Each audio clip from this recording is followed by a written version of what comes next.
Speaker sir, मेरा कल एक सवाल था जो हिंदुस्तान के इतिहास में पहली बार डिसीजन लिया गया कि इलेक्शन कमिश्नर्स को फुल फुल इम्यूनिटी दी जाएगी। ठीक है, ये है ना, इसका जवाब इसका पीठ में खत्म नहीं किया सर। इसके पीछे जो थिंकिंग थी वो हमें सबसे पहले बताएं। ठीक है। दूसरी बात, नहीं, हरियाणा की जहां इन्होंने बात की, इन्होंने एक उदाहरण लिया, वहां पर अनेक उदाहरण हैं। वो भी आपने दिया था ना, 19 वो भी आपने दिया था, इसलिए दिया वो भी 19 लाख वहां पे फेक लोग, वो उदाहरण आपने दिया था, इसलिए उसका जवाब दिया। और ये भी हमें बता दीजिए, actually let us have a debate on my press conference. Let us go. Let us have very good idea. Let us have a debate on my press conference. Amit Shah ji, I challenge you to have a debate on the 3 press conferences. Please. ठीक है, बैठ जाइए। माननीय, please माननीय, आपने बात की थी, प्लीज। ये डिबेट ही तो चल रही है।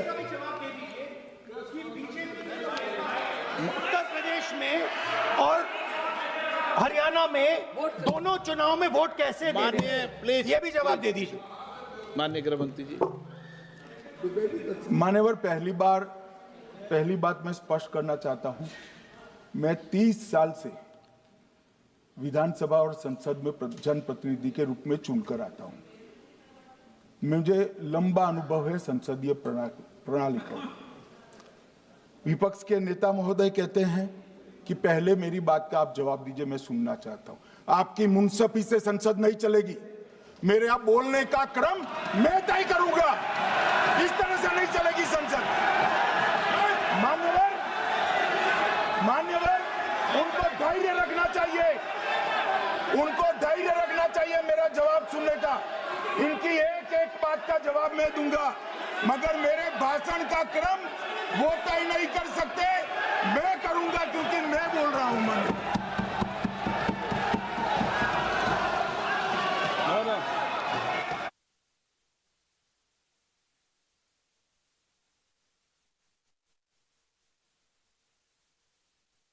एक मिनट गृह मंत्री जी, एक मिनट गृह मंत्री, क्या गलत बोला उन्होंने यही बोला, आपने जो बात उठाई है मुझे कब बोलना है मैं तय करूंगा, यही बोला ना। उसमें क्यों उत्तेजित हो रहे हो आप? हाँ, आपके 2-2 मिनट में खड़े होने से थोड़ी जवाब देते रहेंगे। नो, माननीय गृह मंत्री, नहीं हो सकता। मैं आपको फिर मौका दूंगा, आपको।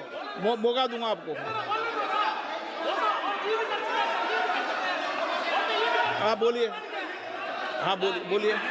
सर, ये बोलिए। आपने अगर अमित शाह जी का रिस्पांस देखा तो ये कंप्लीटली डिफेंसिव रिस्पांस है, ये घबराया हुआ रिस्पांस है, ये डरा हुआ रिस्पांस है। अब सुनिए पूरी बात, प्लीज माननीय, नो, सच्चा रिस्पांस नहीं है।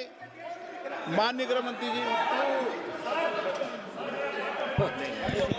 मान्यवर, आपके चेहरे पर बैठो। मान्यवर, आपके चेहरे पर चिंता की लकीरें मैं देख रहा हूं कि मैं क्या बोलूंगा। मैं उनके उकसावे में नहीं आऊंगा, मैं मेरे विषय पर बोलूंगा। मान्यवर, मैंने इतना ही कहा कि मैं मेरे भाषण का क्रम मैं तय करूंगा। मेरे भाषण का पहले क्या बोलना, बाद में क्या बोलना, मैं तय करूंगा। और मैं मानता हूं कि हर एक वक्ता का ये अधिकार है, उनका भी है, मेरा भी है।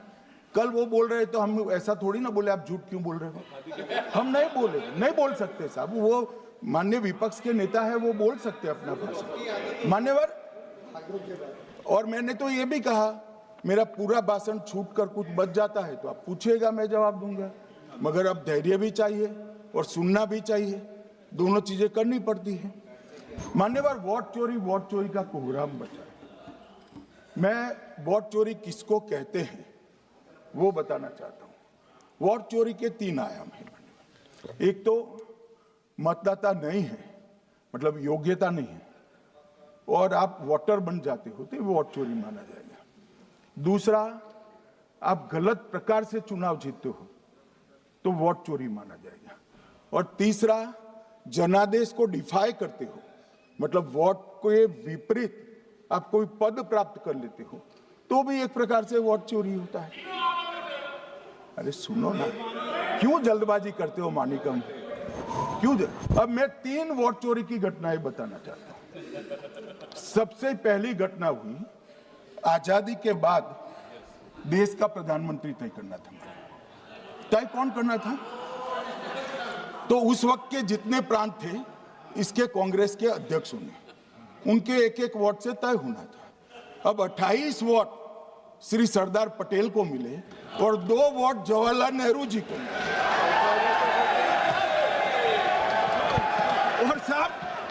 और साहब प्रधानमंत्री जवाहरलाल जी बने।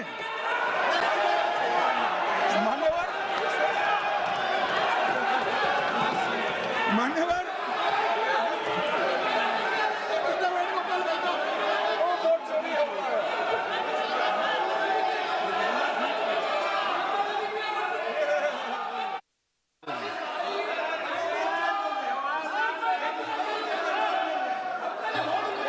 प्लीज, माननीय गृह मंत्री जी, माननीय गृह मंत्री जी, प्लीज।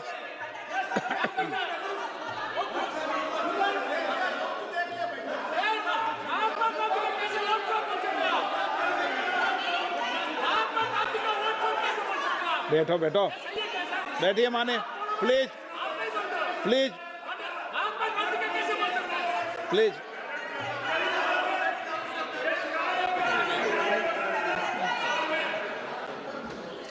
मान्यवर दूसरी, प्लीज बैठिए बैठिए माननीय सदस्य, प्लीज, हर बार नहीं उठते, बैठिए। मान्यवर दूसरे प्रकार की वोट चोरी और नैतिक तरीके से चुनाव जीतना, ऐसी वोट चोरी भी भूतकाल में एक बार हुई थी। श्रीमती इंदिरा गांधी रायबरेली से चुनी गई। इलाहाबाद हाईकोर्ट में श्री राजनारायण पहुंचे कि चुनाव नियमों के अनुसार नहीं हुआ। इलाहाबाद हाईकोर्ट ने ये तय कर दिया कि श्रीमती गांधी ने उचित तरीके से चुनाव नहीं जीता है, हम इसको रद्द कर दें। मान्यवर, ये भी वोट चोरी थी, बहुत बड़ी वोट चोरी थी। और उसके बाद में क्या हुआ? उसके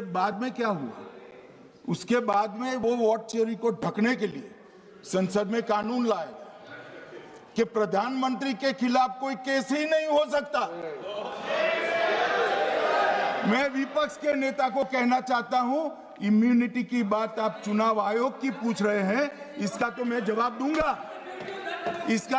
दूंगा, इम्यूनिटी का। मगर ये इम्यूनिटी जो श्रीमती गांधी ने दी थी, इसके लिए आपका क्या कहना है? और उन्होंने तो स्वयं के लिए ले ली। उनका आरोप है। प्लीज, ऐसे नहीं चलता मान्यवर, आप जब बोले, जब 5-5 मिनट उठेंगे क्या?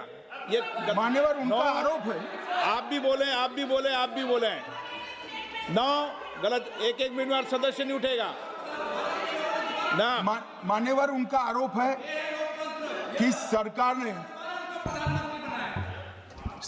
ने बनाया तो लोकतंत्र ने बनाया,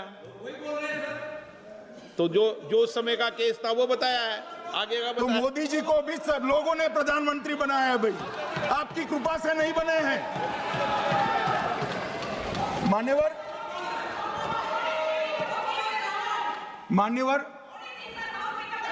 प्लीज, ऐसे मानक तरीका ठीक नहीं है आपका, 2-2 मिनट में उठना। मान्यवर, विपक्ष के नेता ने कहा कि आपने चुनाव आयुक्तों को इम्यूनिटी दी। इनका आरोप सत्य नहीं है, मैं इसकी बात बाद में करता हूं। परंतु हमने तो चलो मानो चुनाव आयुक्त को इम्यूनिटी दी, श्रीमती गांधी ने तो अपने आप को इम्यूनिटी दी थी। और फिर जब ये संवैधानिक सुधार के वायरस चैलेंज हुए, तो वो केस जीतने के लिए 2, 3 और 4 नंबर के सर्वोच्च न्यायालय के जज को बाईपास कर चौथे नंबर के जज को चीफ जस्टिस बनाया और वहां केस भी जीत लिया। और मान्यवर, ये तो इतिहास है, कौन झुठला सकता है? इनको कोई पढ़ाता नहीं है इतिहास। ये तो इतिहास है, सर्वोच्च अदालत और संसद के रिकॉर्ड में रखा हुआ इतिहास है। इसके खिलाफ लल्लन सिंह जैसे कितने लोग पूरा जीवन लड़े बिहार में, इमरजेंसी के खिलाफ जेल में गए, लाखों लोग गए। और तीसरी वोट चोरी कहना चाहता हूं, तीसरी वोट चोरी का प्रकार मैंने बताया था कि योग्यता नहीं है और मतदाता बन जाना। अभी अभी एक वाद पहुंचा है, वाद मतलब डिस्प्यूट पहुंचा है दिल्ली की सिविल अदालत में। उसमें डिस्प्यूट ये है कि सोनिया गांधी जी इस देश की नागरिक बनने से पहले मतदाता बने।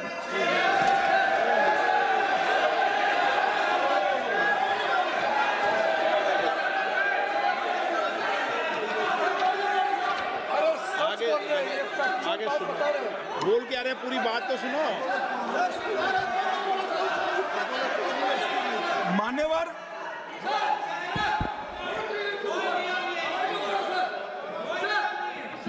मैंने इतना ही कहा है कि अदालत में केस चल रहा है जो फैक्चुअल है। अब जवाब तो उनको अदालत में देना है, सोनिया जी ने यहां क्यों दे रहे हैं? अदालत में जवाब देना है।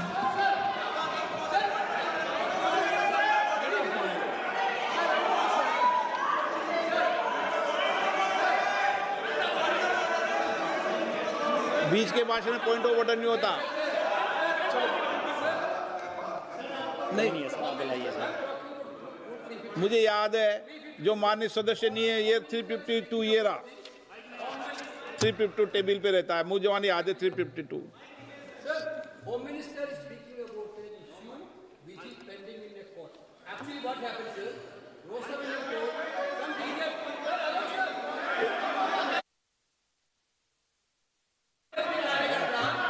filed a case on Madam Sonia Gandhi's voting on that 80. Sir, that Ross Avenue court dismissed that case without, there is no substance in that case. After the same person given an appeal. Gandhi not even voted in that election. I am challenging Home Minister. Sonia Gandhi not even voted that election. Can you prove it? Can you prove it? Sir, misleading statement a Home Minister doing. Sir, you are. What is this, sir? एक minute please दादा, एक minute please. No, बैठिए। No